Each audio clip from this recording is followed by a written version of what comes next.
Boa noite, bem-vindo ao Debate Livre, que hoje traz o tema violência doméstica, as suas causas e consequências.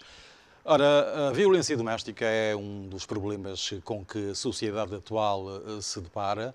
Ela tem provocado vítimas, na sua maioria mulheres, mas nos dias que correm, crianças, idosos e homens sofrem também de violência doméstica e das suas consequências, muitas vezes graves.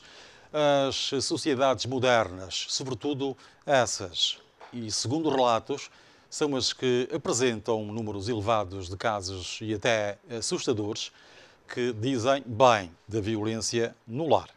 Esta situação coloca, de algum modo, um enorme desafio ao nosso e aos demais Estados no que concerne ao combate a este mal. Conosco em estúdio, para abordar este assunto, está a assistente social, a doutora Genoveva Lino, o advogado Sebastião 25, a psicóloga Amélia de Almeida e o chefe de Departamento da Vítima de Violência Doméstica do Ministério da Ação Social, Família e Promoção da Mulher, Otávio Joaquim. Aos senhores, muito boa noite, muito obrigado por terem vindo à TV Zimpo. E vou começar por si, o chefe de Departamento da Vítima de Violência Doméstica do Ministério da Ação Social, Família e Promoção da Mulher. Muito se fala hoje de violência doméstica, dos maltratos da mulher, do homem, da criança, enfim, no lar. Mas a violência doméstica, ao que se diz, pode ir muito para além disso. O que é que se deverá entender hoje, e olhando um pouco para o contexto angolano, sobre a violência doméstica? Muito bem, boa noite, caros telespectadores, boa noite, caros colegas do painel. É verdade que a violência doméstica é daqueles problemas que têm afligido diariamente a vida das famílias angolanas e é nesta senda que preocupa a todos nós. Pensamos que este problema deve ser olhado como deve, né? Naquilo que deve encarar como um problema de todos. Neste sentido, a violência doméstica ela não só afeta as famílias, como também a sociedade num todo, posto que as sociedades são compostas por famílias e quanto mais as famílias estiverem afetadas, obviamente que a sociedade também caminha para posições, pensamos nós, doentes. No entanto, o Ministério da Ação Social, Família e Promoção da Mulher, com o seu Departamento de Prevenção e Proteção à Vítima da Violência Doméstica, tem nas suas ações gizado tarefas que possam mitigar essa situação no dia a dia e garantir o bem-estar das famílias e de qualquer forma também olhar naquilo que são os números para que possamos alinhar devidamente as ações de combate à violência doméstica. Dos números vamos falar mais à frente, e porque se diz que são muitos. Doutora Genoveva Lino, a senhora é assistente social. Olhando hoje para o contexto, porque tem experiência do trabalho que faz, a violência doméstica, o que é que nós poderemos dela falar? Portanto, boa noite primeiro, telespectadores, boa noite, colegas do painel. Falar de violência doméstica é um fenómeno que assola a nossa sociedade, todas as sociedades do mundo, mas particularizando a nossa, é um fenómeno que vai tendo contornos cada vez mais preocupantes e que devem ser decididamente combatidos.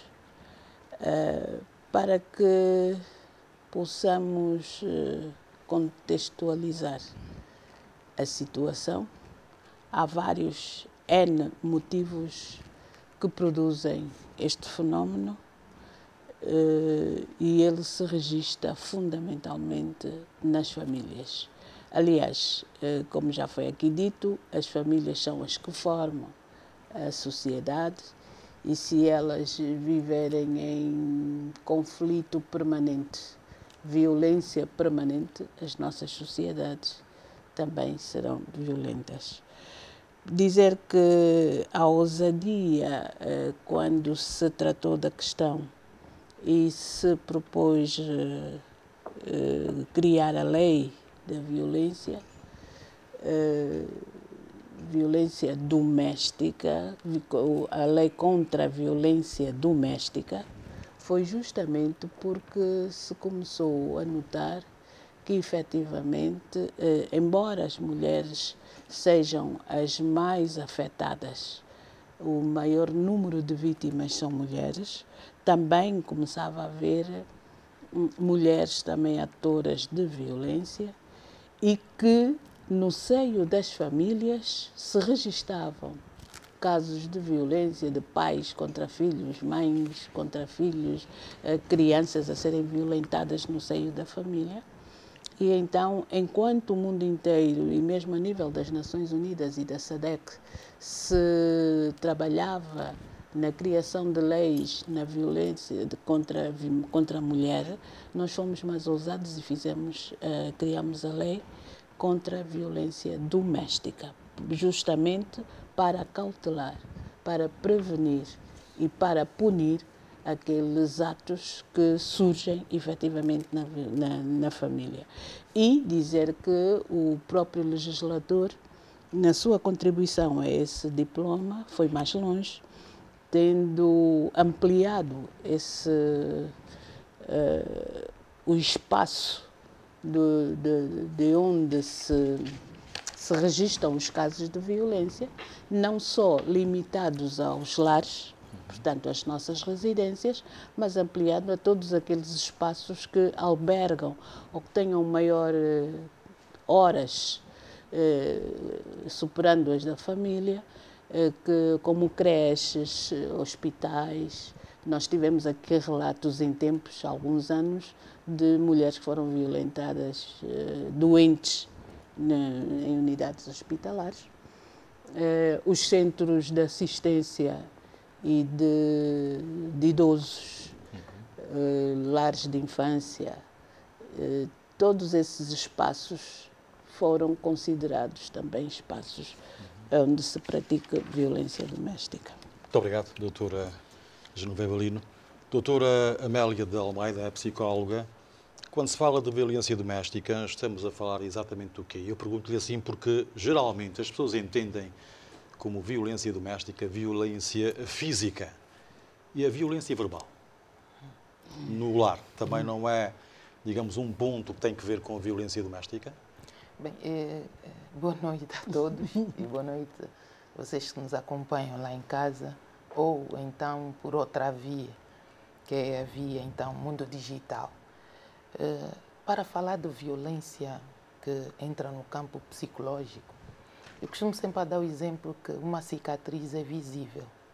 Por quê? Porque a ferida é feia, a ferida é notória.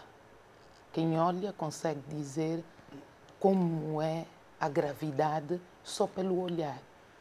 Mas o que está dentro da pessoa, que são então as emoções, e falou aqui só do verbal, né? O fato de negar-se em dialogar com o filho, conversar com o marido, entrar num silêncio absoluto, isto também é violência.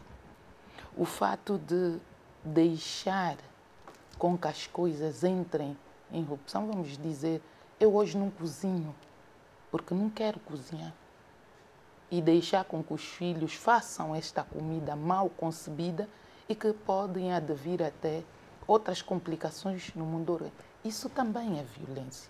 Fala-se pouco também das calúnias, difamações, e muito tem-se constatado, e quando digo muito, porque os relatos dos órgãos de comunicação têm mostrado, têm levado ao conhecimento público de difamações como o seguinte: você é portador de uma doença.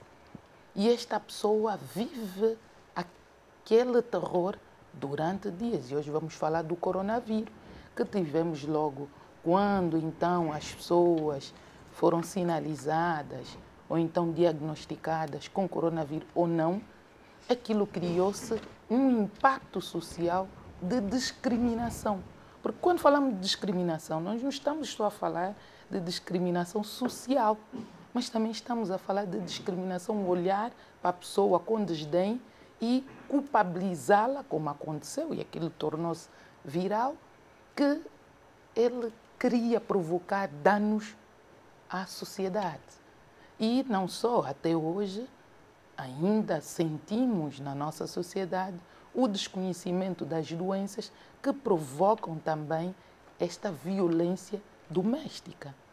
E aqui vou acrescer mais questões que têm a ver com a própria religião.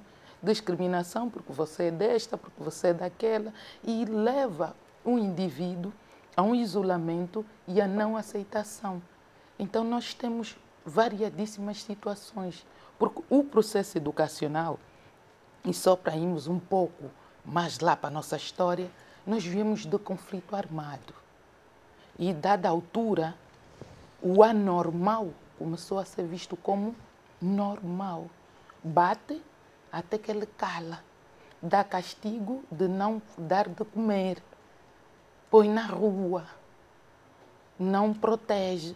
Todos esses fatores que nós, hoje, ou naquela altura, pensávamos que era um processo educacional, hoje estamos a ver a sociedade que temos. Porque as vítimas de violência doméstica em infância ou idade adulta criam também outras violências. Então, se eu tenho uma mãe que toda a vida praticou uma ação de violência doméstica, provavelmente, se eu não tiver outros inputs, o conhecimento do que eu estou a praticar é errado, eu estou-me a lembrar agora do castigo de ficar no milho, ou o castigo de deixa-te bater só nos pés. E havia este terror que foi criado. Por quê? Porque as sequelas da guerra, ou do conflito armado, guerra envolvente, é esta sociedade que nós temos. E nós temos que olhar para a violência doméstica não só como uma problemática particular, mas como um problema também, para não dizer igual à pandemia, de emergência social. Vamos tentar perceber mais à frente se esta questão da violência doméstica, se não é também geracional. Okay. Vamos ver mais à frente. Dr. Sebastião, 25, enquanto jurista, como é que olha exatamente para esta problemática da violência doméstica? Boa noite. Boa noite. Bem, a doutora Genoveva Alina introduziu bem, dando conta de que é um problema internacional, portanto, de cor da natureza humana, a violência e, em particular, a violência doméstica.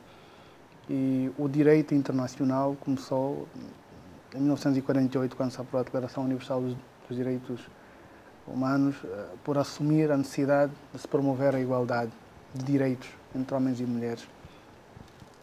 Em 67 foi aprovada a Declaração contra todas as formas de discriminação entre homens e mulheres. Aqui, ao nível do continente, em 81 foi aprovada a Declaração dos Direitos Humanos e dos Povos, também a tocar nessa questão da necessidade de igualdade entre homens e mulheres, igualdade de direitos entre homens e mulheres. E depois, internamente, nós, quer na Constituição, quer por via da Lei 25/11, que é a Lei contra a Violência Doméstica, recebemos internamente e isso legislou no sentido de se combater este mal. E, portanto, o quadro legal hoje é favorável a este combate contra a violência doméstica, que, nos termos da Lei contra a Violência Doméstica, abrangeu um variado número de situações, né? Portanto, o âmbito é alargado, não circunscreve as famílias em si. Há a proteção também dos doentes internados, das crianças, ao cuidado de profissionais de serviços sociais, aos velhos em asilos de idosos. E há uma série de situações que inicialmente não eram consideradas em sede de violência doméstica, mas a lei teve o cuidado de abranger esta. A lei é um mecanismo de dever ser, não é? Portanto, visa promover, criar condições para que seja obrigatório, portanto, e que se assaquem responsabilidades a quem não cumprir com os deveres de respeitar a igualdade e a integridade física, moral, emocional, patrimonial das pessoas. Portanto, é uma lei muito abrangente que prevê, além da violência verbal e física, a violência patrimonial. Também. Obrigado, doutor. A sexual e outras. Volto a si, doutor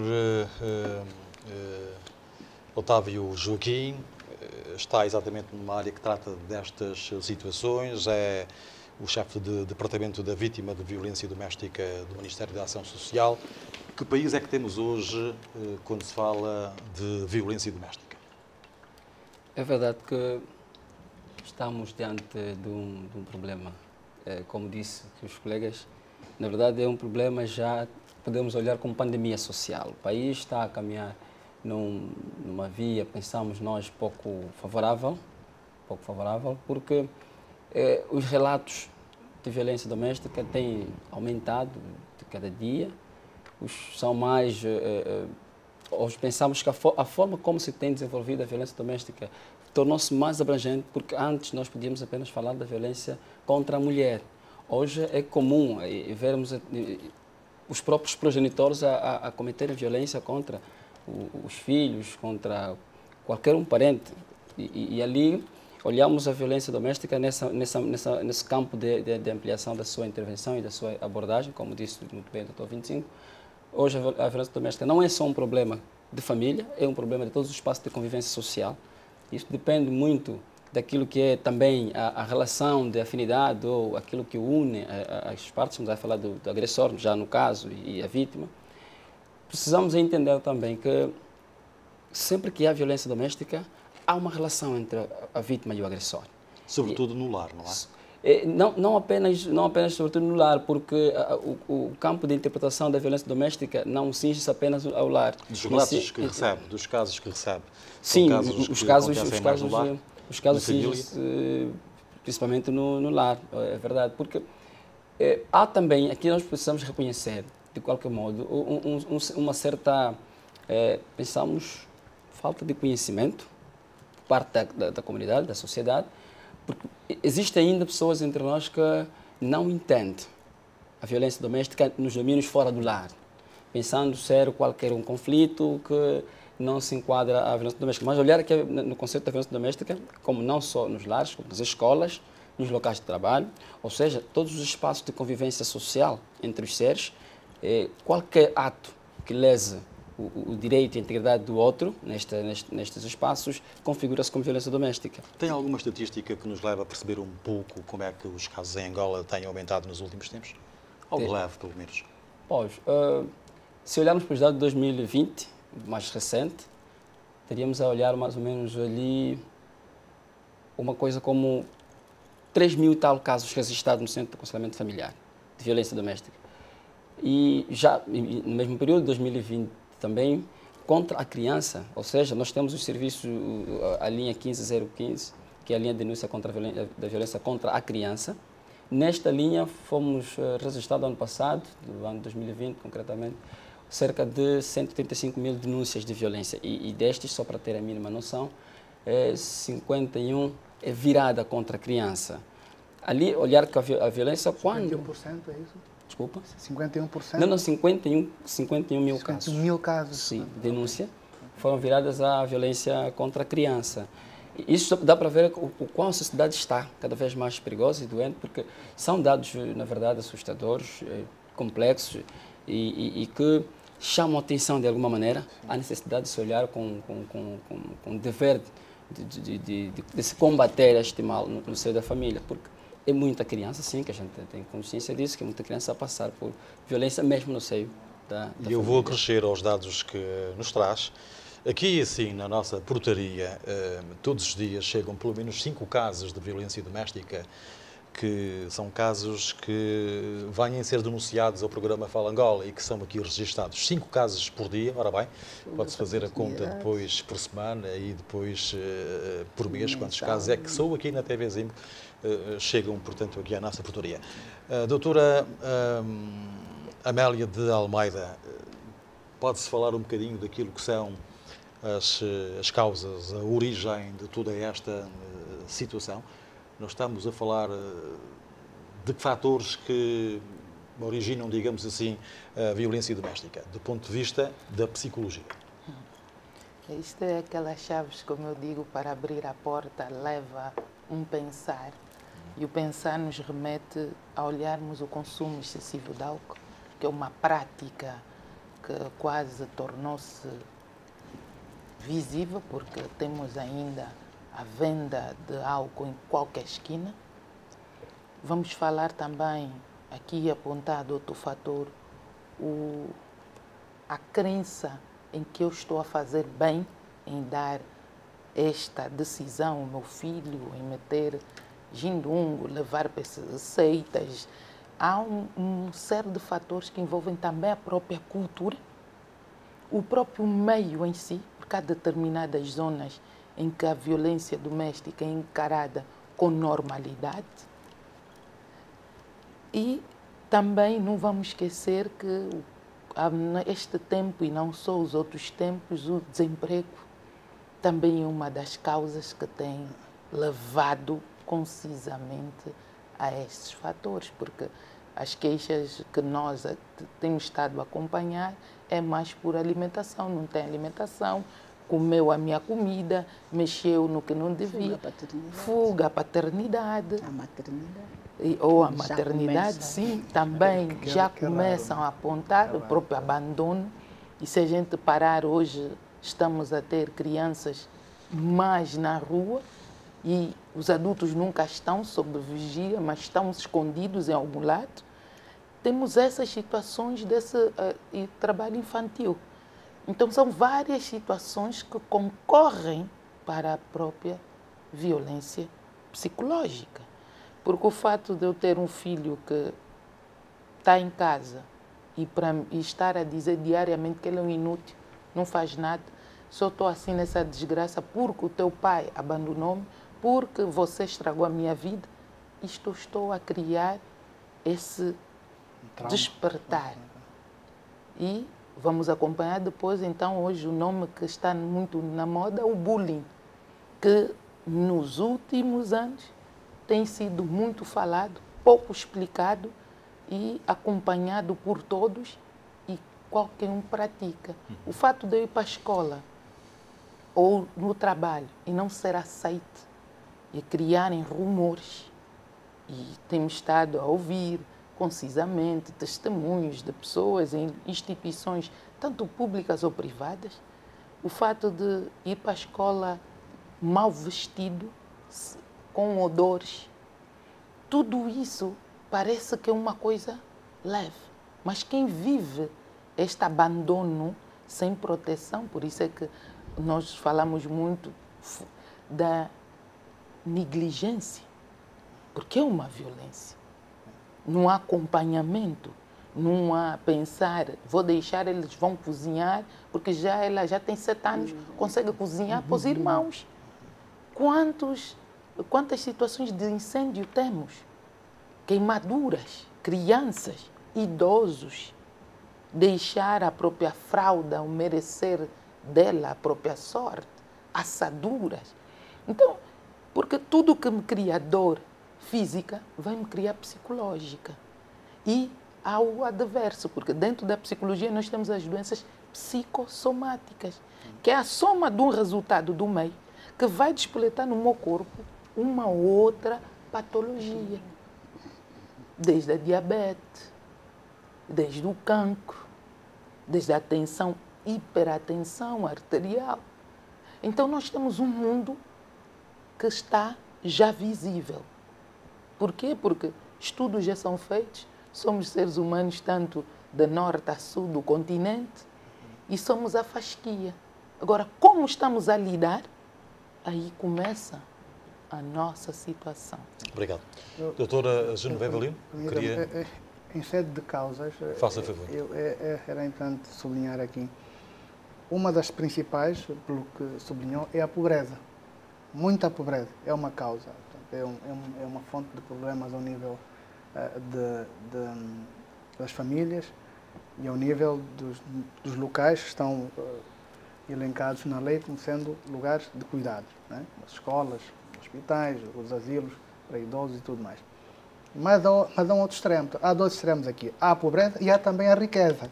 A riqueza está também um fator porque a riqueza, dependendo da forma como as pessoas obtiveram a riqueza, e a nossa experiência em Angola é muito especial, não é? Grande parte dos nossos endinheirados adquiriram a riqueza de forma ilícita, como se vê agora nos 1001 processos que correm internos, é um fator de embrutecimento das pessoas também, o excesso de dinheiro. E quer nas famílias muito pobres, quer nas famílias muito ricas, há muitos episódios de violência doméstica. Mas mais nas primeiras. Não, a diferença é a cultura da denúncia.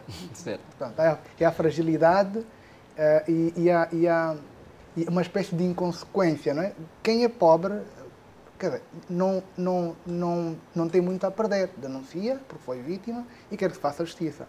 Num ambiente em que as pessoas são muito ricas, imaginemos um casal em que a mulher encontrou já a fortuna construída ou constituída, tem muito receio de denunciar este marido, apesar de ser o agressor, porque pode perder depois os benefícios. Não é? Como são pessoas que normalmente vêm também de família... Aliás, todos nós, em Angola, todo mundo saiu de famílias pobres. Há uns poucos ricos agora, mas todos eram pobres até há pouco tempo. E essas pessoas, quando chegam a esses casamentos, a essas relações, passam a sustentar uma família inteira. Os primos, irmãos, sobrinhos, quer dizer, é a pessoa que levanta a família. E então, se perder esta relação, pode comprometer a estabilidade financeira e económica da família toda. Tem uma prole que tem sobre a sua dependência. De modo que, a este nível, também há muita violência, mas há menos denúncias. Há mais, as pessoas contemporizam mais. Não é? As vítimas acabam condescendendo e alimentam esta cultura de violência. Portanto, os muito pobres têm esses problemas. Parece que aqui a virtude está mesmo no meio, né? Há menos casos desses ao nível da classe média. Claro está que é um dado que tem que ser confirmado cientificamente, não é? Com pesquisas, mas à primeira vista, pelo menos assim a olho nu, parece que ao nível da classe média, que é muito pequena e frágil, há o problema dos duplos relacionamentos e tudo mais, também, que é uma forma de violência também. É uma forma Mas de violência. creio que aqui o processo de embrutecimento da sociedade angolana acabou generalizando um pouco esta cultura de violência. Claro está que agora o quadro legal favorece, mas há um trabalho que ultrapassa o legal, né, o legislativo, e aí há os assistentes sociais, há a dimensão pedagógica que deve funcionar. Este é um trabalho que, como diz, que ultrapassa a legislação, vai para o campo social, dos valores. Social. Os valores estão salvaguardados na lei. Portanto, quando a lei condena a violência, é porque está a salvaguardar aqui um valor, não é? Portanto, o que se quer é que se preserve a igualdade e o respeito entre as pessoas. Mas voltando àquilo que o Dr. Sebastião 25 levantou há pouco, portanto, a violência doméstica mais ou menos nas famílias pobres ou mais ou menos nas famílias ricas, a doutora Genoveva Lino meneava a cabeça. Qual é a sua percepção? Bom, para dizer que eu costumo dizer que a vida o pobre a vida é um livro aberto. Ele e dos ricos, nem tanto. Ele não tem problemas nenhuns e até bem pouco tempo se pensava que os casos de violência só se davam nas famílias pobres. Não é bem assim. Todas as famílias, a todos os níveis, têm casos de violência. Como disse o Dr. 25, nas famílias pobres, ricas ou com um nível de vida mais elevado, há o silêncio por vergonha, primeiro. Segundo, medo de perder os bens, de deixar a família, naqueles casos em que apoiam, porque também há casos que a família não é nem tida nem achada, porque até precisa de marcar audiência para visitar. Se visitar. Na classe média também existem, e bastantes, porque se tivermos em conta que a maior parte dos agressores ou são militares ou são polícias, aí há a todos os níveis, mas esses estão em maior escalão, mesmo talvez por causa da facilidade e do charme da farda, talvez tenha maior possibilidade. Os traumas da guerra. Pode ser. Não. Agora, o que é preciso dizer aqui é que dos níveis de violência, o maior número, elas se cingem ao tipo de violência, a fuga à paternidade. Está aqui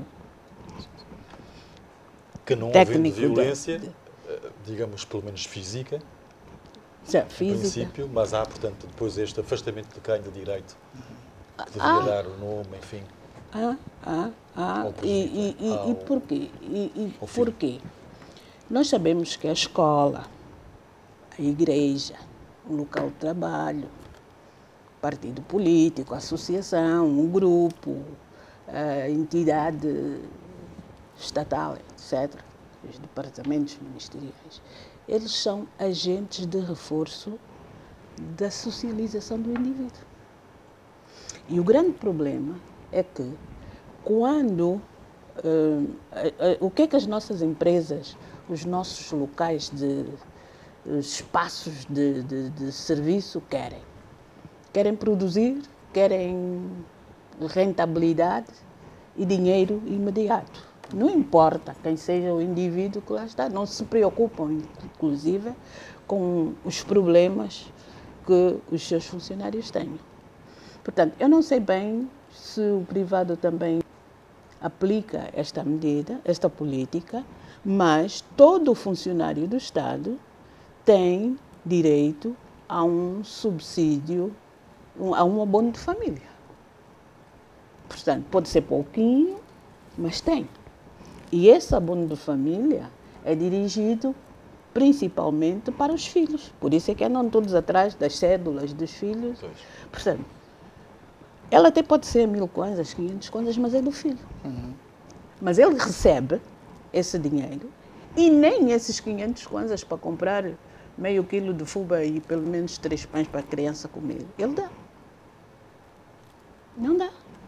E quando independentemente de ir para os centros de aconselhamento, ir à polícia, que felizmente a polícia, logo após a aprovação da lei, foi solidária e criou um departamento para tratar dessas questões da violência doméstica. Se vai ao local de trabalho, se a mãe ou o pai, o violentado, for ao local de trabalho deste indivíduo, expor a situação de que não recebe alimento, não tem apoio, os serviços não prestam qualquer atenção e apoio. E são capazes até de olhar para o indivíduo e dizer, olha, nós queremos dinheiro, a nossa empresa está aqui para produzir. Vai lá, resolve o teu problema, mas eu não quero aqui mais escândalo. Desfaz-te dessa senhora, desfaz-te desse senhor, mas não queremos escândalo na nossa empresa. Mas não deve ser assim. Porque se tiverem uma intervenção mais acutilante, no sentido de chamar à razão esse indivíduo, e lhe for dado, ele se vir ameaçado pelas medidas a tomar pelo serviço, de perder o emprego, por exemplo. Ninguém quer perder o emprego, e muito menos nesta fase do campeonato. Então, mas quem é que não cumpre as regras? Mas aí, doutora, seria um excesso regras? da idade patronal. Não é excesso da idade patronal. Olhando para a lei, claro. Eu não estou a dizer que ele tenha que perder o emprego por causa disso. Mas a questão da violência tem que ser combatida por todos. E esses agentes de reforço de socialização têm que ter o seu papel. Sim. Bom, Este combate é feito por todos, é verdade, mas há entidades vocacionadas para depois aplicarem penas, não é? Ok. E esta é única. E esta pena, uma vez aplicada, é produzido um documento, e este documento é que vai obrigar a entidade patronal a tomar uma medida como essa que está a sugerir. Não, por exemplo, eu não estou é? a sugerir nada. Eu não estou a dizer que ele tenha que ser expulso, mas Ameaçado. se ele Pronto, eu quero dizer vir tem que ser há ameaçado. há o interesse ou a preocupação da entidade patronal no seu problema, ele vai se sentir ameaçado e certamente poderá mudar de conduta. Portanto, por isso é que as outras instituições, para além da instituição família, que é a primeira instituição social, tiverem como reforços de sociedade. Porque se nós tivermos naquilo que nós chamamos de valores morais, cívicos, se haver uma interligação, se todos falarmos a mesma língua, mais facilmente nós combateremos a questão da violência. E a questão depois é saber se as famílias que vivem este tipo de situações sabem levar este assunto a quem de direito e sabem perceber até que ponto é que estão mergulhados, portanto, num contexto de violência doméstica. E essa é a questão que lhe coloco. As famílias que vivem este tipo de situações sabem que estão a viver isto, sabem que têm direitos a preservar, que podem recorrer. Permita ainda fazer aqui um backup à questão que se discutia. Eu penso que a questão de violência devemos olhar também na perspectiva de como são constituídas as famílias, primeiro. A construção das famílias. E aqui nos faz recurso um pouco à história. Se formos a ver, e aqui pegar um pouco aquilo que a doutora Amélia espelhava, as famílias tinham um modo de vida em que o respeito era mútuo. Todos respeitavam todos. Inclusive, o vizinho é família, ou seja, até um certo tempo o vizinho era família. Pesa dizer hoje que o vizinho já não é família, é inimigo, mas pronto. É o bruxo. É o bruxo. Já é demais. Já é demais. Quanto antes, até a criança podia ficar com o vizinho e ficava muito bem. Hoje, esse contexto mudou significativamente. Já não se tem essa confiança de deixar a criança ou o parente com qualquer vizinho. Mas também precisamos olhar necessariamente numa outra componente, que são os hábitos, os costumes e os valores. Eu digo, parece uma coisa assim leve, mas não é. As gerações, houve, no nosso entender, houve uma ruptura na passagem de valores de umas gerações para as outras. Aqui dizer, há comportamentos que foram vivenciados nas famílias anteriormente que hoje não se vive, não se consegue observar. E então nós conseguimos olhar que deve haver uma ruptura na passagem de valores. Tanto hoje a questão da violência doméstica está muito à tona até na juventude. Sem querer comparar propositadamente, mas às vezes é importante olhar. Pelas gerações mais adultas, tem menos índice de violência doméstica do que as gerações mais novas. Aqui querendo dizer, a violência também é um problema de caráter, um problema de princípio. E as novas gerações, o que mais parece, não herdou como devia os princípios, as culturas. Falar do princípio de denúncia, e se as famílias têm essa noção de quando estão diante da violência doméstica, pensamos que há um certo nível da nossa população que já tem a consciência de que a violência doméstica é crime e que se deve defender, deve se combater e tudo mais. Mas também ainda aqui precisamos reconhecer que há uma boa parte das pessoas que não conhecem significativamente quando estão diante da violência. E dizia que a doutora Amélia, a violência física é rapidamente perceptível. Tocou, aleijou, está a doer, pronto, bateu mesmo. Mas às vezes, uma ofensa, as pessoas levam isso como se fosse uma coisa simples, não falou e passou, disse. E eu costumo brincar assim, nesta amplitude do campo de intervenção da violência doméstica, poderíamos começar e devemos começar a olhar na violência pública, mesmo na via pública, porque a forma de olhar, a forma de tratar as pessoas, e às vezes até nos sítios menos esperados, como nas igrejas, hoje nós vimos pessoas mal apresentadas, dizia muito bem aqui os nossos colegas, mal apresentadas e os outros a desdenhar essa pessoa, a olhar mal essa pessoa, a destratar. E ele se percebe que está a ser maltratado pela forma como se apresentou, pela forma como está. Mas às vezes não sabe que isso é uma violência e que pode recorrer, pode sim. Olhando também um bocadinho aqui os fenômenos religiosos. Então, e aí, quando falava da perca de valores, nós até um certo tempo temos a igreja como uma instituição de suporte à família, na transmissão de valores de segurança daquilo que era a educação.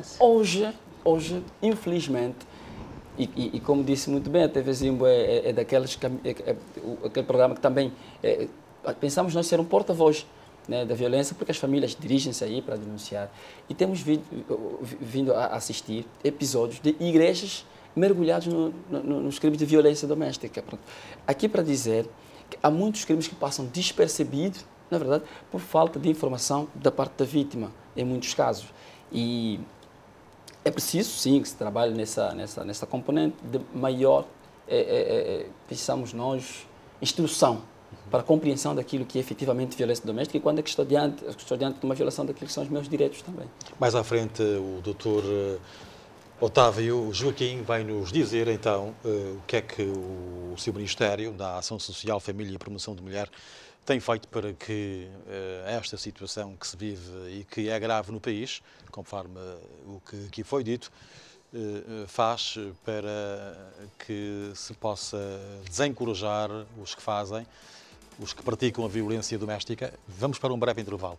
Nós, quando voltarmos, a senhora vai ter hipóteses, vai ter espaço e tempo para falar sobre tudo aquilo que lhe está a preocupar e que lhe tem vindo a preocupar nos últimos tempos em relação à violência doméstica. Então, é um até já. Voltamos a seguir.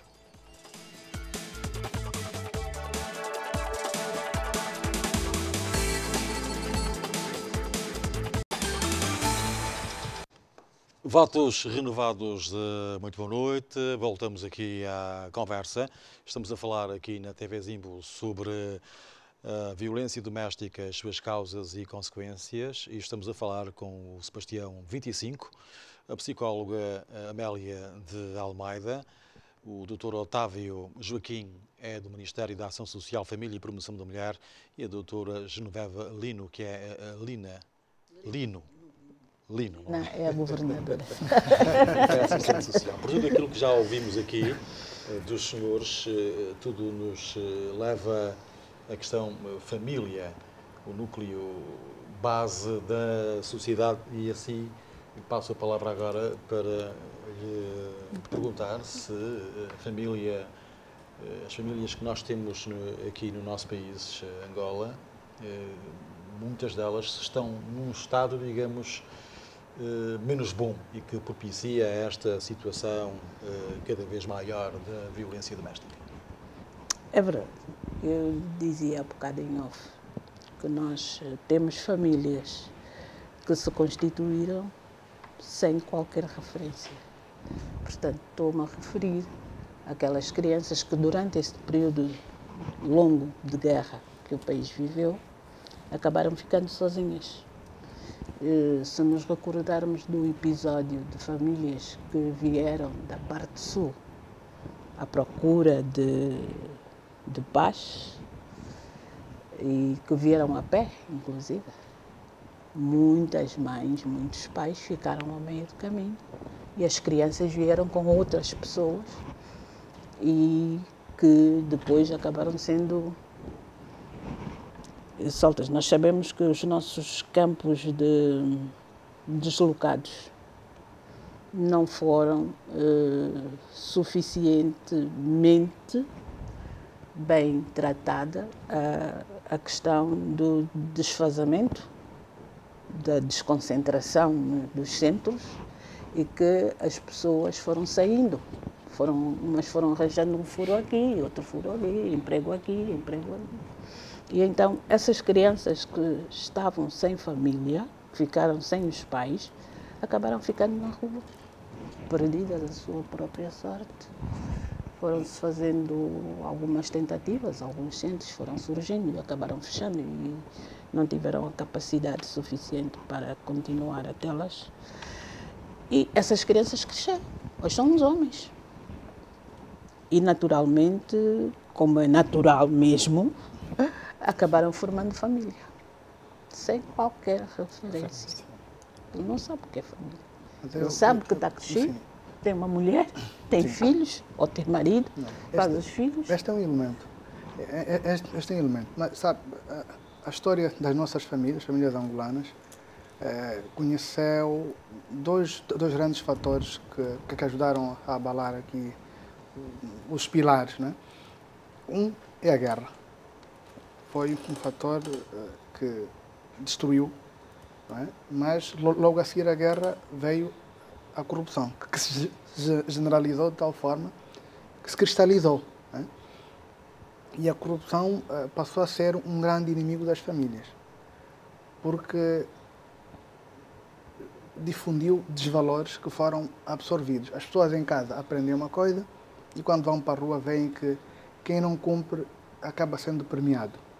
E então a tendência era deixar os ensinamentos de valores e fazer igual para se dar bem na vida. Portanto, a corrupção é um grande responsável pela destruição das nossas famílias aqui. Eu constatei pessoas, falei com pessoas que se mostravam arrependidas por serem corretas. Eu estou a perder por ser correto, por ser honesto. Isso é um desvalor, não é? E as pessoas, e acontece com muitas famílias, pessoas como a doutora Genoveva, por exemplo, podem ter o cuidado de educar bem os filhos. É um exemplo só. Se o filho, depois de atingir a maioridade, vai trabalhar para uma instituição ou para uma empresa em que há esquemas de corrupção e ele, se quiser ter um estilo de vida superior àquele que tem e igualar os colegas, tem que entrar para os esquemas, ele esquece os valores que recebeu em casa. Ou é muito forte e resiste e assume as consequências de não ter um estilo de vida, uma qualidade de vida igual à dos colegas que estão metidos em esquemas de corrupção, ou então cede. Há aqui um fator que foi brutal. Né? Desculpe, doutor 25. Por isso é que eu dizia há bocado que a escola, o local de trabalho, a associação, o partido político, todos os outros espaços sociais são agentes de socialização. Portanto, são reforço da socialização. Aquilo que são os padrões aceites como valores na família, eles têm que ser comungados por todas as outras instituições. Claro. Portanto, e é aí onde vem o desfazamento dos princípios cívicos e morais. É aí onde nós ainda encontramos algumas muito poucas famílias de referência, mas fica difícil realmente sustentar isso, porque efetivamente estamos aqui numa a influência de fora é muito forte. Bom, eu refiro-me a famílias de referência e que se calhar os filhos mais novos devem estar aí com a minha idade. Isso pode ser discriminatório. Não estou a ser discriminatório. Mas é verdade que ainda temos famílias de referência e eu estou-me a referir àquelas famílias que são unidas, que preservam... Essa perspectiva, assim. Dentro dessa perspectiva, então... Podia ser aquela de elite, não é? Dizer não, essa perspectiva, assim, não, nem pensar. Está muito na elite, né? Nem pensar. Isso não é uma referência. Pode ser que, mas não é. Eu estou-me a referir àquelas famílias que... Porque se nós sairmos aqui do centro urbano, ou da cidade de Luanda, que a cidade de Luanda é a que tem assim uma teia de aranha muito conflituosa. Mas se sairmos daqui e formos para outras paragens, nós podemos observar que ainda as famílias acabam sendo ainda mais coesas. Portanto, vão já sendo um bocado influenciadas, porque o sinal da televisão já chega lá, muitos hip-hops saem daqui para lá e levam lá os seus hábitos e costumes e não sei o quê, mas eu estou-me a referir aos valores. Portanto, como dizia muito bem, pode ser que um ou outro filho, um outro parente se desvie na busca de um padrão de vida superior ao que a família tem, mas a verdade é que nós perdemos referências. Muitas. Perdemos referências porque efetivamente fomos olhando esta parte.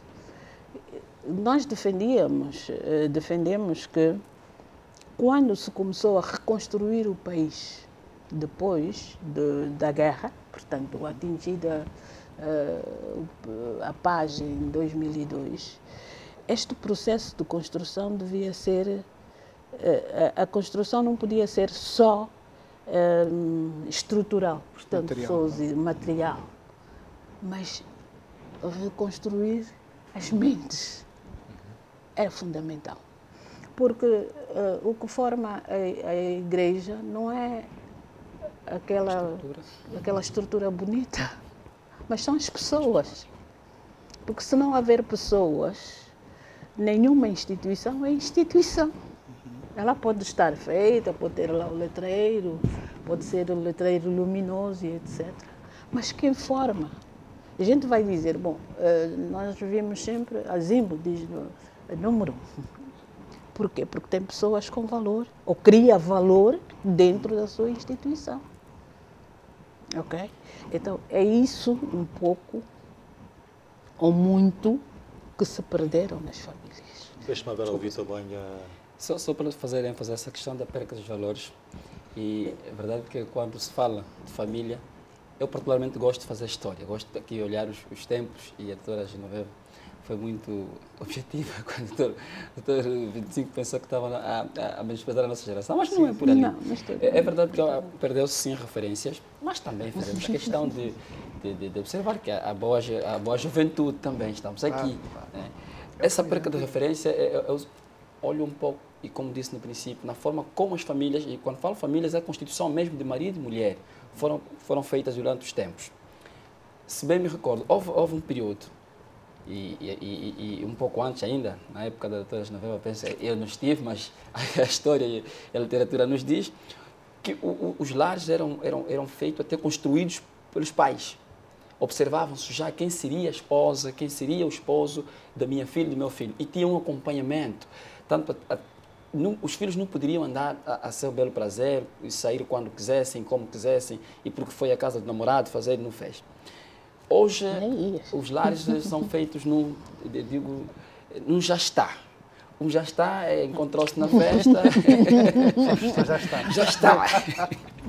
Pois é. Está rápido, não é? Está rápido. Os lares estão lá. Micro-ondas. Não há esse espaço dos pais até acompanharem, né? Observarem, porque é verdade, nem todas as famílias são famílias para entrar ou para amigar, para fazer família. Os pais hoje já não conhecem aonde vão os filhos, com quem estão a lidar.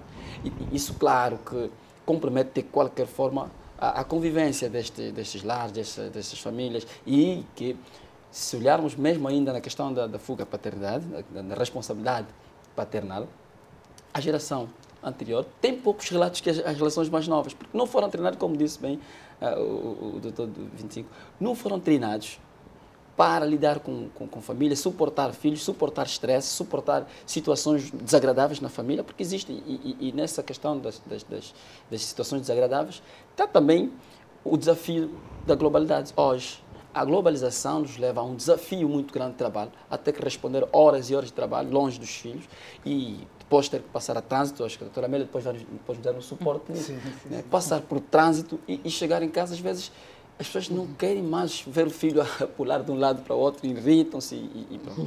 Penso que a forma como as famílias estão sendo construídas nesses últimos tempos compromete grandemente nessa questão da violência. Tem grande incidência, na verdade. Doutor Vinti, tocou aqui, doutor Vinti, num aspecto muito bom. Quem faz as leis? Porque quando nós dizemos passamos várias horas no trânsito, nós hoje temos que olhar se a função pública, que ainda é maioritária no nosso país, se este horário, de fato, ainda é aceitável. Por quê?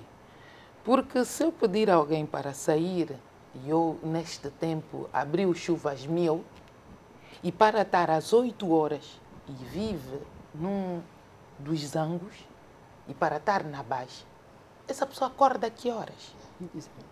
E chega a casa a que horas? Porque a partir das 15 horas, para não dizer que nós já nem sabemos qual é a hora de engarrafamento. Então, há que se pensar Angola para quem coabita. Porque aqui tocou-se muito nas representações sociais. Quem cria as representações sociais é a própria sociedade. Porque se, de fato, aquela forma de tu abordares a lei, obrigar-te a ir para a cadeia, limpar o chão, tens que fazer trabalhos sociais, tens que contribuir para o bem-estar de todos, tu passas a ter noções. Porque hoje nós queremos as medidas, por vezes, de sanções máximas. Máximas. Só se pede mais Porque tempo. nós estamos a viver com uma agressividade que é próprio da época, porque as épocas também têm as suas marcas e as suas lacunas. Nós não podemos falar de um futuro sem marcar o passado. Mas também não devemos nos prender no passado. Porque nunca mais fizemos nada da Angola. E concordo muito bem com a doutora Genoveva quando disse que se a entidade patronal tivesse aquela sensibilidade e podia ser até dentro das medidas de avaliações contínuas, Ora bem.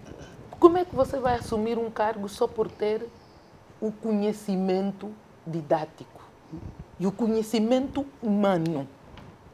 Você trabalha numa instituição e nem sequer cumprimenta quem está lá a servir. E hoje vários artigos e estudos vêm falando do nome de invisível social. E eu pergunto, sociedades emergentes, como disse muito bem aqui o doutor Otávio, que é feito micro-ondas, isto aqui daqui a nada tudo rebenta. Por quê? Quando é que fizemos paragem? Então vou pegar aqui o exemplo de Espanha. Tem a hora de descanso. Quem pensou naquilo? E por que que tem? Maioritariamente vão almoçar em casa. E tem aquela hora e depois voltam para a sua atividade laboral. A rentabilidade, porque fez estudo. Quantas horas o indivíduo no emprego rende? Então a doutora defende que se mexa nos horários laborais, é isso? Mexa-se nos horários laborais, mexa-se na infraestrutura, porque nós temos a lei, aqui o dono da lei, das leis. Eu não sou dono da lei, é o porque eles povo, através do Parlamento. Dominam, mas aí está. A utilidade deve ser para o povo. E isso influenciaria na Há convivência familiar? muitos comportamentos. Muito. Porque se eu quero, de fato, resolver uma situação, eu não posso criar mais um problema. Então deixe-nos ouvir aqui agora em relação à questão que levanta a doutora. Ainda não terminei, queria só ir Vai. entrar quando disse da violência doméstica, então, nas pessoas mais abastadas. Verdade seja dita, quando há, de fato, um desses escândalos de alguém sair com uma denúncia de violência doméstica, essa pessoa é quase atacada em todas as atmosferas. A própria sociedade que devia proteger esta pessoa é a mesma que também põe os pensos quentes. E a nossa africana, em especial, é do estilo de pessoa que, quando o marido até assume publicamente uma relação, que é casado, porque a lei diz que isso é crime, porque a lei diz que deve ser fiel, mas eu nunca vi ninguém aqui que foi condenado por traição. E vou falar especialmente os homens. Por quê? Porque quando é uma mulher que comete uma traição, até o juiz quase quer bater a senhora. Até a lei já vem, não, é debate livre. É verdade. Mas também não há muitos casos que tenham vindo à tona em relação a essa situação. Ou outras situações. Desculpa, não percebi. Não, dizia que não se conhecem os casos que vieram à tona. em relação à Não se conhece os casos, por quê? Porque há esta situação toda que a própria sociedade vai protegendo. Vai protegendo por quê? Porque, dada a altura, o valor pessoa humana, ser, transformar, servir e ser utilidade, deixou de ter valor. Passou a ter bens. Então, o que se olha é os bens. Até os próprios juristas, quando chegam... Passou a ser o ter e não o ser. Passou a ter, sim. Pense bem. Olha como é que vai ser a sua imagem. É melhor ficar bem. Vamos tentar ir uma situação amigável e vamos resolver. Olha a situação que aconteceu quando houve um possível escândalo de um jogador de futebol muito famoso, não adianta fazer publicidade. Os contratos foram fechados. Por quê? Porque você não pode usar a minha imagem, marca, e ser levado a esses escândalos. Aqui não. Aqui, quanto mais eu fizer colações e ser então psicopata do amor, eu tenho maior audiência. Essa abordagem é interessante porque chama a atenção para um problema que já afloramos aqui, que é a desmoralização da sociedade. Tanto é assim que o poder político hoje, assumindo que a sociedade está desmoralizada, iniciou uma narrativa política de moralização da sociedade. Isso é uma assunção clara de que as coisas são muito mal. Não é? As mentalidades estão muito corrompidas. Não é? Houve um processo de coisificação das pessoas e das relações. De modo que é necessário, e essa abordagem é muito interessante, justamente por causa disso. Nós olhamos para a nossa sociedade, uma sociedade que não condena o erro, pelo contrário. E diferencia-se das outras sociedades justamente por causa disso. É uma sociedade que permeia a esperteza, o erro, o flerte e tudo mais. De modo que faz todo sentido que levante esta questão. É um assunto que se insere e que demanda de toda a sociedade, as associações que defendem os direitos das crianças, das famílias, do Estado, as igrejas, todos têm de estar envolvidos nisso. Mas, acima de tudo, o Estado. Porque o Estado é que tem o braço punitivo. Tem que haver a dimensão punitiva. Tem que haver essa cultura de quem comete é punido exemplarmente. E só assim é que se vai... Porque uma coisa é dizer, olha, eu condeno isso, condeno. Sim, mas e depois qual é a consequência disso? Se não há consequência, quer dizer, é um estímulo até, em última instância.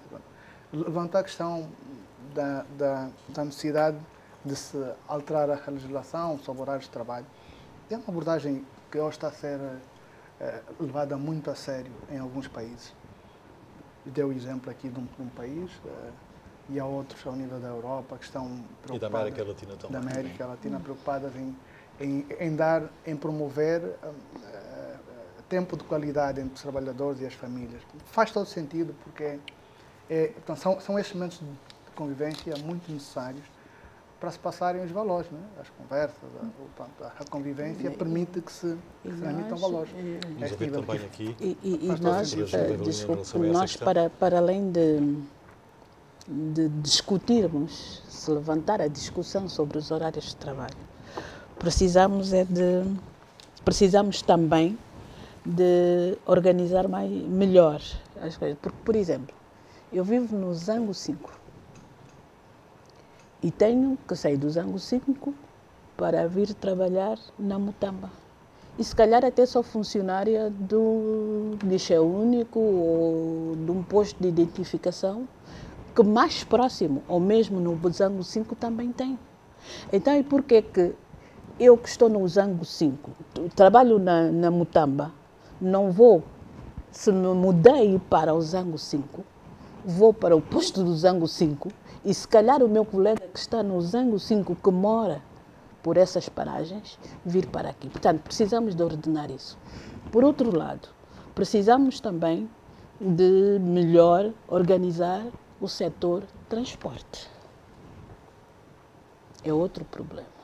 Precisamos, portanto, as nossas vias, os nossos transportes precisam de ser melhor rentabilizados, melhor selecionados, melhor organizados, para facilitar, porque não são só os adultos que passam por esse castigo, como eu costumo chamar, mas crianças. É verdade que as centralidades têm escolas próximas, têm escolas, no Zango também há escola, mas aquele pai que não tem com quem deixar o filho no Zango para vir trabalhar da cidade, ele vai preferir matricular o filho numa escola mais próxima do seu serviço.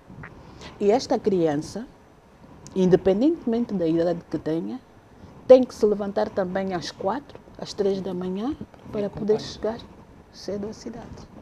Portanto, isto é uma agressão, isto já nem é violência, é uma agressão psicológica. Quero voltar depois, claro, porque não saímos dela, da violência doméstica, mas quero associar a violência doméstica aos tempos de pandemia da Covid-19 aqui no nosso país e justamente perguntar ao Dr. Otávio Joaquim, que é da Ação Social, se neste período, neste ano que passou de pandemia, o Ministério e outras organizações que trabalham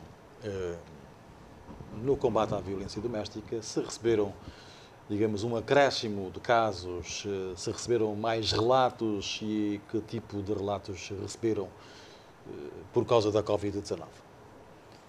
Olha, primeiro, para saber que a pandemia apanhou-nos todos de surpresa. E, à luz daquilo que estamos a aflorar, a princípio nós já não tínhamos essa cultura de passar muito tempo com a família. Pois sabe-se que existem entre nós pessoas que, depois de muito tempo com a família, procuram sair. Procura sair de casa. Procura sair de casa. E a pandemia veio esforçar a ficar em casa, sobretudo aquele período de confinamento. E eu acho que foi um período, uma fase do episódio, porque as pessoas tinham que aprender a ficar em casa e a suportar, né? Mesmo sem quiser. Suportar entre aspas, né? Entre aspas. E por conta ainda desse confinamento, é verdade que as famílias também perderam cada vez mais a possibilidade de denúncia, porque ficamos todos confinados. Mas o governo não arregaçou, ou seja, não relaxou nesse processo, teve que contornar, e ali o Ministério da Ação Social e Promoção da Mulher criou outros mecanismos de denúncia. Foi então que fez o lançamento de 2 linhas e reforçou a terceira também, porque já se trabalhava com a linha 15015, que era para a denúncia da violência contra a criança. Então aí houve a necessidade de se reforçar com umas outras 2 linhas, estamos a falar da 145 e a 146, que também linhas são linhas funcionáveis? Funcionáveis, sim. E essas linhas deram grande suporte nesse período, como também serviram para assistência e apoio aos angolanos que estiveram na China, na altura, para aquela questão do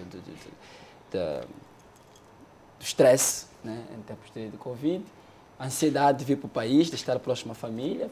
Né. Estas linhas fizeram esta intermediação também, esta ligação entre as famílias aqui, as famílias na China. Pude manter um diálogo permanente entre as famílias e serviu significativamente para dar esse suporte às vítimas que neste período passaram. É verdade que também houve alguma dificuldade na divulgação da própria linha, mas pensamos que surtiu algum efeito e positivo, porque valeu a pena. Recebemos muitas denúncias. Hoje nós podemos fazer uma média de 160, 100 casos mensais de denúncia de violência doméstica por via da linha telefónica. E depois o que é que fizeram com estas denúncias que vos chegaram por telefone? Exatamente. Foram criados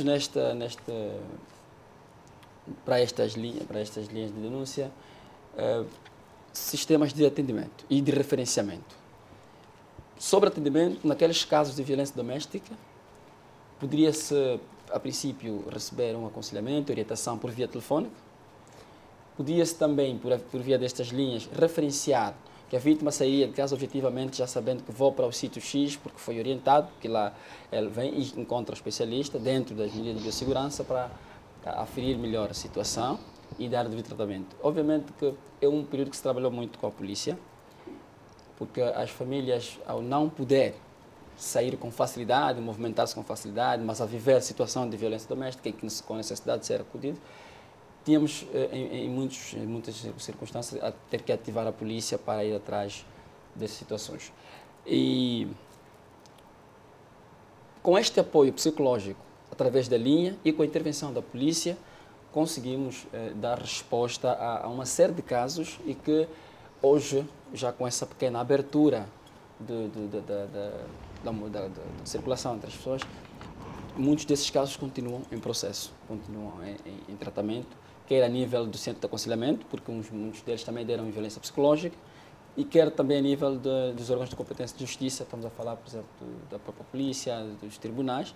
Então, são casos que hoje, embora uns aconteceram naquela época, os agressores foram rapidamente, em muitas situações que podemos não fazer referência, foram rapidamente retirados deste meio para não revitimizar as famílias e que agora estão a responder pelos crimes que foram cometidos nesse período.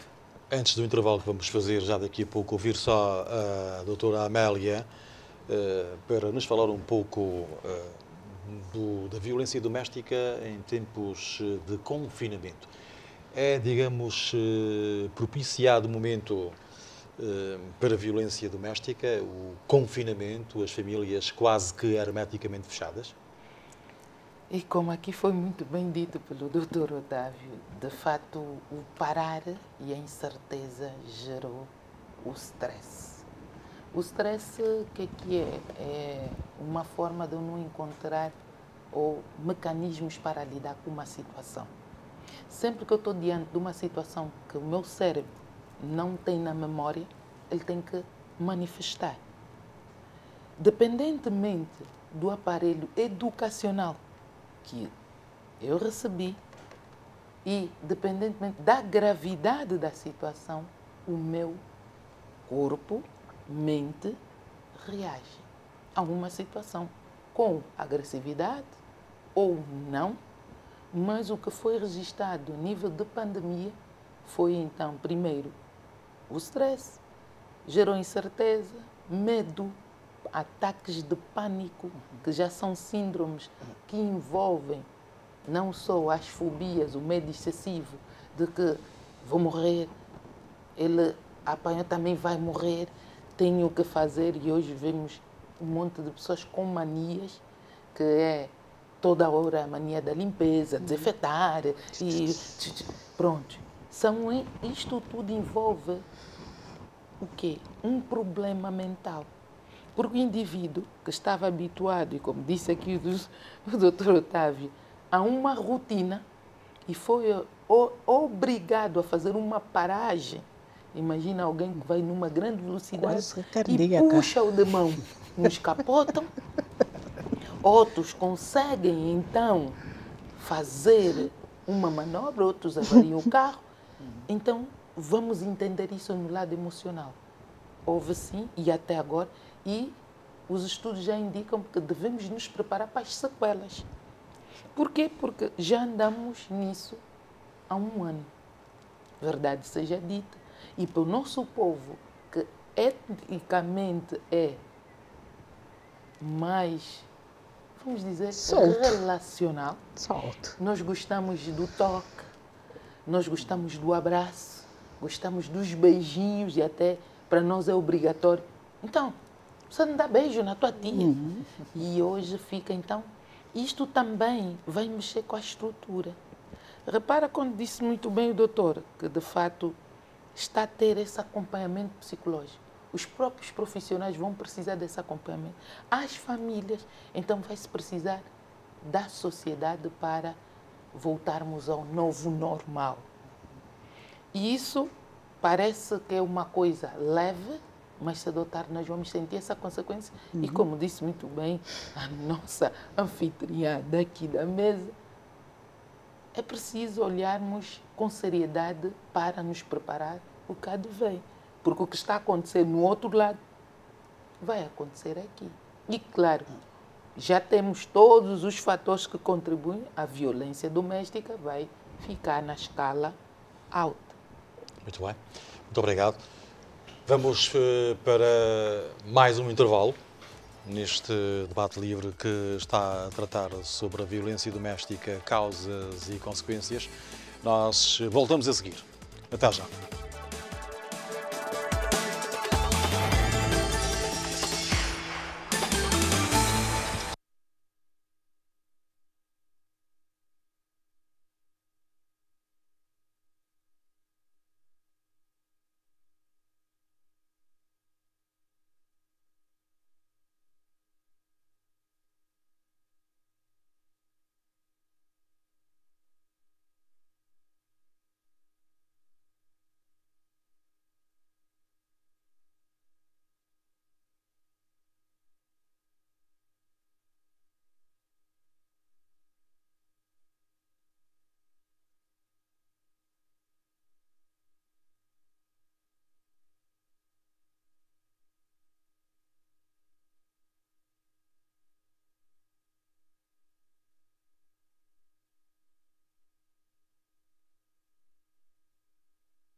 Estamos então de volta outra vez e para o tema que estamos aqui a tratar, violência doméstica, causas e consequências.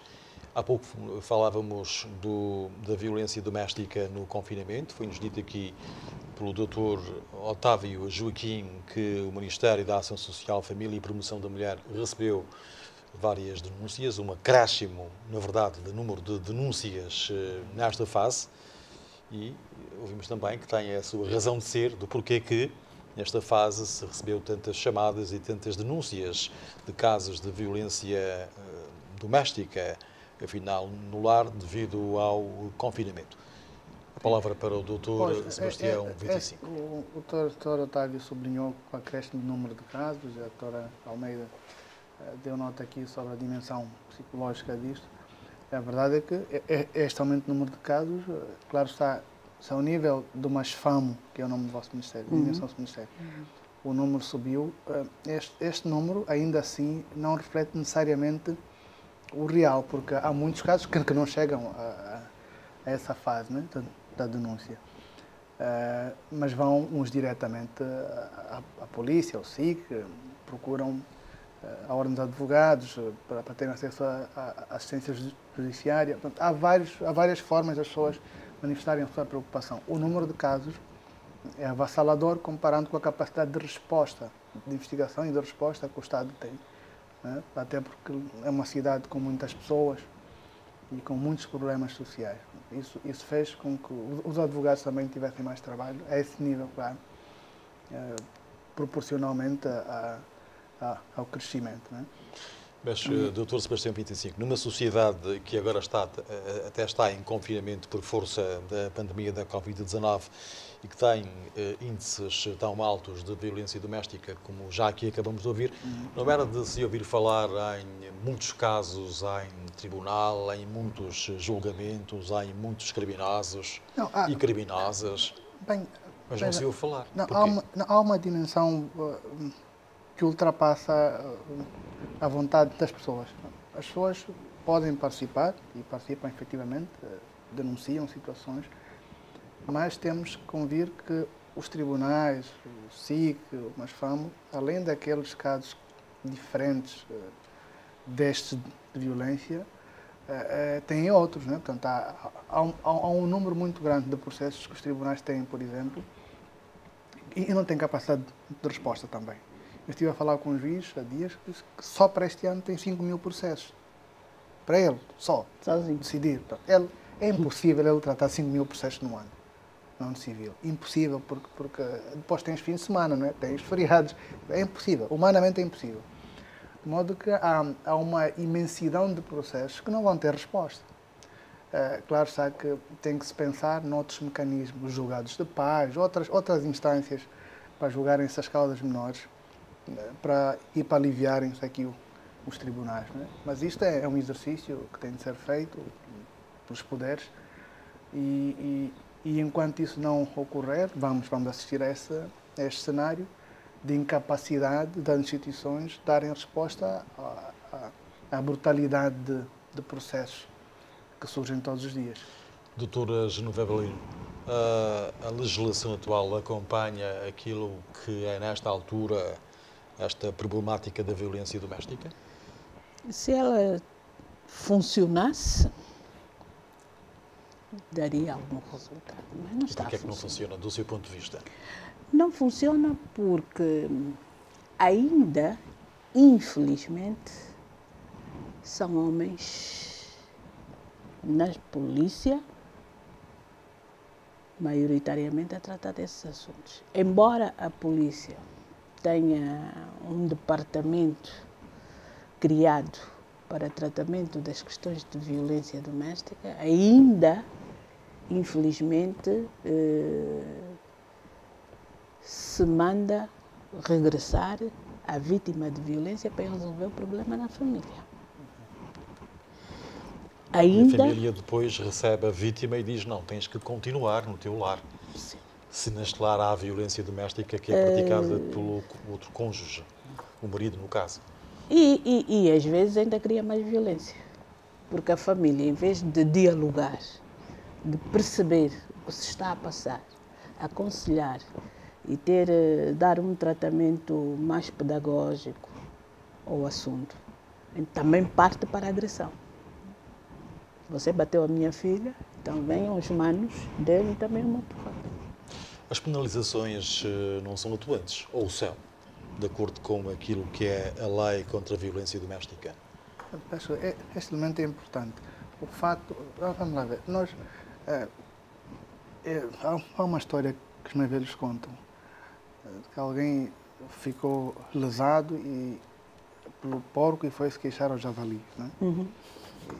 É igual, depois o javali chama o porco e diz, olha, o fulano teve ficado de queixar, mas eu não fiz nada, eu vou arquivar isto.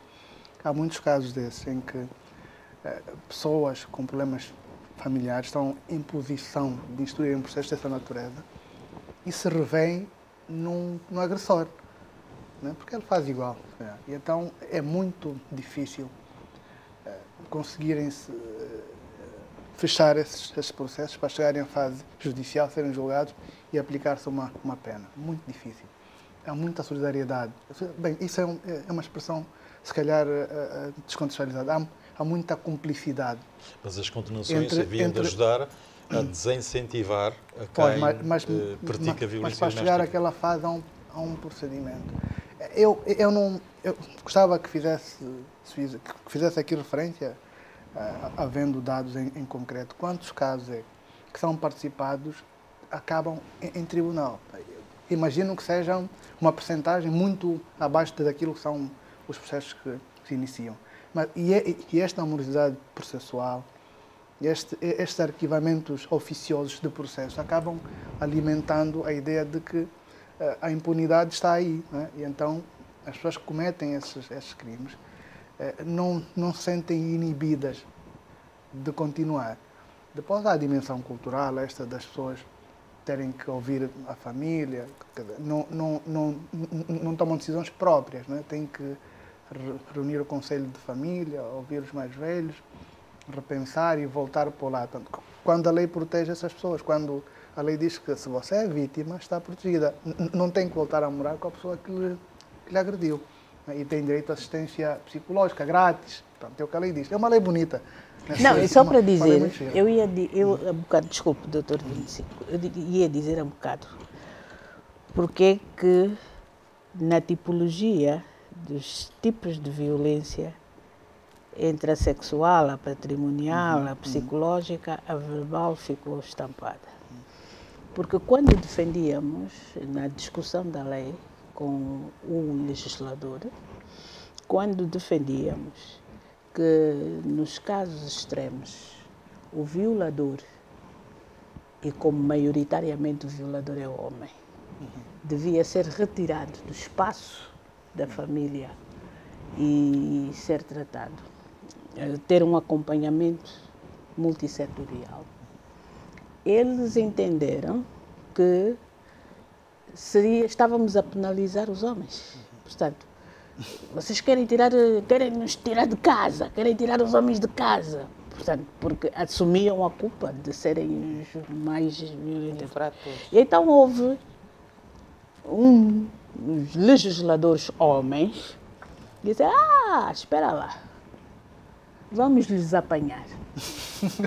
Elas querem nos tirar de casa, então vamos lhes apanhar no crime da língua. Foi assim, o crime da língua. Porque quando você diz uma palavra, ela imediatamente vai em 20 ofensivas. Então, vamos criminalizá-las, apanhamos-lhes aí, porque elas não vão se conter. E então ficou a violência verbal. Uma boa história. Queria passar a palavra ao Dr. Otávio Joaquim, para, se tiver, que nos pudesse dar uma ideia dos casos que vocês recebem enquanto denúncias e que depois são encaminhados ao tribunal. Há números em relação a isso? Casos julgados que chegam depois ao vosso conhecimento? Pois é, podemos não precisamente olhar pelos números assim taxativamente, mas fazer aqui a referência do processo, como são tratados os casos de violência doméstica, daqueles que venham para as nossas instituições. O Ministério procurou, princípio, institucionalizar o serviço de atendimento à vítima aos municípios, né, às províncias e os municípios. E aí temos o Centro de Aconselhamento Familiar e as salas de aconselhamento. Neste serviço recebemos os casos de violência doméstica e, obviamente, que a maior parte desses venham como crime de fuga à paternidade. Mas, aqui fazer um parênteses, que a fuga à paternidade, a não prestação de alimento, muitas vezes vem como retaliação. Não é concretamente uma intenção direta de prejudicar o filho. Às vezes, em muitos casos, é para abalar a mãe, afetar a mãe. Transtornos psicológicos. E fazer referência com a doutora Genoveva, na discussão da lei, os homens sentiram-se que estavam a ser retirados de casa.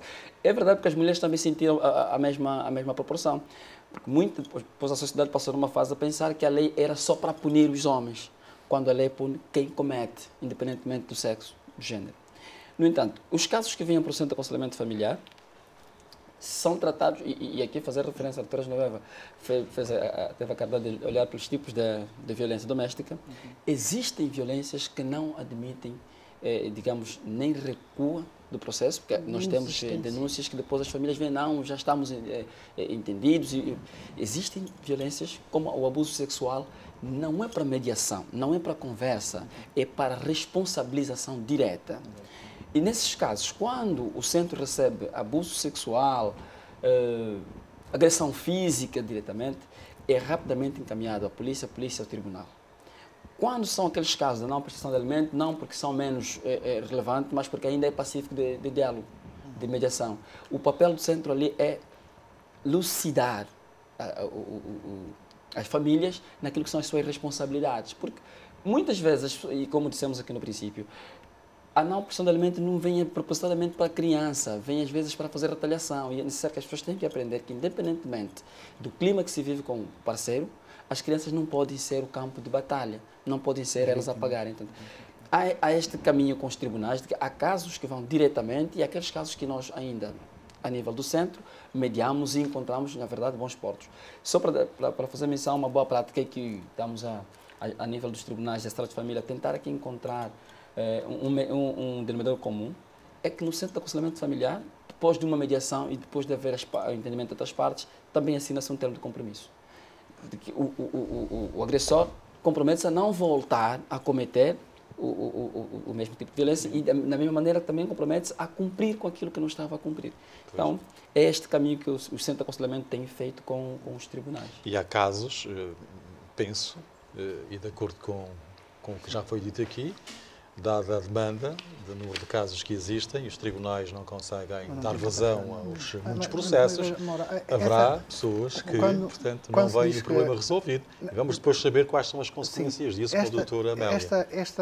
Esta tónica dominante na mulher, esta tónica dominante na mulher é importante porque a forma como nós somos educados dá um papel relevante às mulheres. Portanto, proteger a mulher é proteger a família. Exato. É proteger os filhos, não é? Porque se há violência contra a mulher, essa violência indiretamente afeta sempre os filhos. Há que olhar para isso, porque as mulheres é que educam normalmente os filhos, não é? Elas é que têm um papel determinante no processo educativo. São as pessoas que passam mais tempo com os filhos, não é? Que transmitem especialmente os valores. Então vamos para o nosso intervalo, para os nossos compromissos comerciais. Voltamos dentro de mais alguns instantes. Aqui estamos a falar sobre a violência doméstica, causas e consequências. Até já. Estamos então de volta nesta parte final deste nosso encontro, que está a falar aqui sobre a violência doméstica, causas e consequências. Estamos à conversa com a doutora Genoveva Lino, é assistente social, o doutor Sebastião 25 é advogado, o doutor Otávio Joaquim é do Mais FAMU, o Ministério da Ação Social, Família e Promoção da Mulher, e a doutora Amélia de Almeida, que é psicóloga. E volto outra vez ao assunto que aqui se estava a debater antes do intervalo, e era em relação aos casos que vão a tribunal e que, portanto, muitos deles por lá ficam sem solução, dada exatamente a demanda, porque são muitos casos, e isto faz com que, digamos que, no caso da prestação de alimentos, se for esta situação, no caso da agressão sexual e por aí fora, as senhoras, preferencialmente, acabam por voltar para casa sem ver o seu assunto resolvido. Ficam traumas? Não ficam só traumas, como temos estado também a acompanhar o número de crimes passionais. Por quê? Porque falar disso envolve uma série de situações. Se eu estou à espera, porque normalmente quem aconselha a ir procurar um jurista, ele garante que o processo vai ficar resolvido. Eu gasto dinheiro de táxis porque essas instituições não estão no encontro do cidadão. E é isso que também temos que pensar. Porque falar da violência doméstica, em que eu tenho que ligar, em que eu tenho que me deslocar e não tenho essa proximidade em saber, porque isso tinha que estar nas administrações locais, nos distritos, porque a prevenção gasta menos do que a própria penalização. Então, este indivíduo, um cidadão, uma mãe, olha todos os dias para a cara da pessoa que lhe cria violência, além da física, além da econômica, que aqui falamos social, cria-lhe psicológica. A pessoa começa a criar muitas frustrações. E a esse desacreditar nas instituições. Não vamos esquecer a prostituição. Porque há casais em que, como disse muito bem aqui o doutor, a retaliação é tanta que o indivíduo obriga a mulher a prostituir-se para sustentar os filhos. Não temos muito mais tempo. E vou falar do consumo de álcool. Então, repara que numa situação mal resolvida, eu estou a comprometer o futuro de gerações. Nós temos que olhar para a violência doméstica, não só no ato, mas onde estamos a levar o rumo do nosso país. Porque a violência doméstica cria delinquentes, cria a corrupção. Porque se eu não tenho modelos, não tenho referência. Falou da mãe como a cuidadora, mas a presença de um pai, o pai é que apresenta o indivíduo à sociedade. Obrigado, doutora Amélia de Almeida. Como é que se trabalha na prevenção, doutora Genoveva Lino, em 30 segundos? Bom, dizer que a questão tem que ser falada, tratada diariamente, consecutivamente, a partir das escolas, incentivar as famílias ao diálogo, sensibilizá-las de que, de facto, dialogando, porque hoje não há diálogo entre pais e filhos, casal e etc. Cada um está no seu canto, cada um faz a sua vida. E também muito pouca autoridade nos lares. Então, é preciso que as instituições afins, com os seus parceiros, permanentemente tratarem do assunto. Eu estou-me a referir às palestras. Que tal se as escolas, já se fazia, as escolas podem tirar 20, 15 minutos no final de cada aula, de cada turma, para falar da situação. Porque as nossas crianças já são violentas. Se chamar a atenção a uma criança que traga, elas também já estão habituadas a usar a máscara aqui abaixo do queixo. Porque vê os mais velhos, vê o pai, vê a mãe, vê o senhor, a senhora que passa na rua com a máscara para aqui. E se lhe chamar a atenção, ele já é capaz de dar uma resposta que você se arrepende de lhe ter dito alguma coisa. Doutor Sebastião 25, o segredo está aí, segredo que não é segredo, mas passaria por aí para termos famílias melhores no futuro e menos violência doméstica? Um conjunto de medidas e de soluções, não é? Mas eu sublinharia aqui a responsabilidade principal do Estado, não é? Porque ao reconhecer que há desmoralização e tem que se moralizar, está a assumir que tem de criar também condições capazes de combater estas causas, né? Portanto, o desemprego, por exemplo, que é uma delas, o combate à pobreza e à fome, a promoção de programas que visem garantir às mulheres o acesso à atividade remunerada, ainda que seja informal, essas medidas têm de ser promovidas por entidades que estão acima das associações, das igrejas. Portanto, tem de ser um ente com poder e só o Estado é que pode promover. Obrigado. Em primeira instância, esse seria um desafio assumido pelo Estado em termos de políticas públicas. Doutor Otávio Joaquim, são muitos os desafios que o Ministério, não só o Estado, tem pela frente, no que diz respeito ao combate à violência doméstica? Os desafios são obviamente muitos, mas gostaríamos de fazer referência que o combate à violência Os doméstica... prioritários quais são? Como disse Beatriz Genoveva, a violência doméstica é um problema de consciência. Então nós precisamos cada vez mais a consciencialização das pessoas, das famílias, e isso passa por uma série de programas, obviamente, prioritariamente pela prevenção. O Ministério da Ação Social, Família e Comissão da Mulher tem levado a cabo uma série de ações, obviamente com o apoio da sociedade civil, parceiros e organizações que lidam com a causa de violência. Nós estamos, nesse momento, a desenvolver e executar a nível de todos os setores do governo, e não só, o Programa Nacional de Resgate de Valores Morais. Nesta senda temos os programas, por exemplo, de reforço das competências familiares também. E quando é que publicam os resultados deste programa de resgate dos valores morais? Dentro de breve, estamos agora a fazer a compilação dos dados e isto penso que... Já há resultados, Paulo? Já. Há uma série de atividades. Não são poucos. Porque são bons os resultados? Muito bons, porque há uma série de atividades e não é só um setor a fazer, é todos os setores, é toda a sociedade civil, é toda a máquina do Estado. E está a ajudar a mudar este contexto familiar da violência doméstica também? De certa forma, esse é o objetivo e ao ser objetivo, obviamente, que estamos a caminhar para aí. Muito obrigado. Doutor Otávio Joaquim, também a doutora Genoveva Lino, o doutor Sebastião Medicinco e a doutora Amélia de Almeida. Obrigado aos senhores por terem vindo à TV Zimpro neste dia de chuva. Mais um. E assim, aqui para falarmos sobre a violência doméstica, as suas causas e consequências, um tema que não se esgota nunca, porque, como ouvimos, os casos estão aí, sempre em crescendo, e haverá, certamente, outros dias para se falar sobre esta problemática que a sociedade enfrenta. Muito boa noite e passe bem. Obrigado.